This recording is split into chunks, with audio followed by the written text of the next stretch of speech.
Hello මම ඔයාලට මේ මැෂින් එක පිළිබඳ විස්තර දැම්මා මුලින් ඉඳන් කොටස් වශයෙන් මුලින් ඉඳන් බලන්න.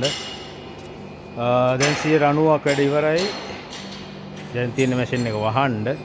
මේවා තැන් තැන් වල තිබුණේ කොටස් එකතු කරලා අපි ෆිට කරලා මැකැනික් සයිඩ් එක බලලා දශමෙටම හැම දෙයක්ම බලලා අපි කෙරුවා මගේ සහායකයාත් එක්ක මේ විදිහට මැෂින් එක වැඩ කරන්නේ ස්පීඩ් යනවා.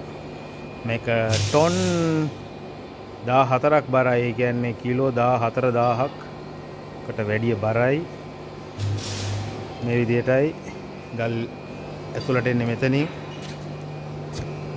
මේ කවුළු වගේ තැනින් ටොන් එකක් කතා නැතුව කුඩු කරන්න පුළුවන් මේකේ මැෂින් එකේ.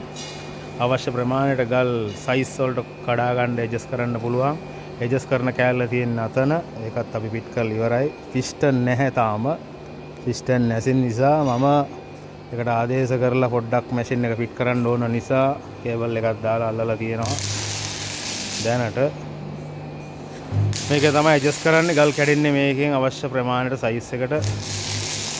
ඕකේ. තව ඉදිරියට දාන්නම් පොඩි වීඩියෝ එකක් මේ මැෂින් එක ඉවරයි. මේක අත්හදා බලද්දි මැෂින් එක වහද්දි දාන්නම් වීඩියෝ. ඕකේ. එහෙනම් හම්බෙමු ඊළඟ වීඩියෝ එකෙන්.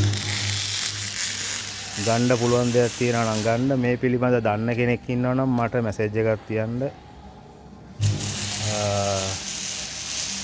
අපිට මෙතෙන්ට ඕන කරලා තියෙනවා මේ පිළිබඳ දන්න අය. මේ පිළිබඳ දන්න අය ඉන්නවා නම් ඉතාලි වල මැසේජ් එකක් තියන්න. ඕකේ.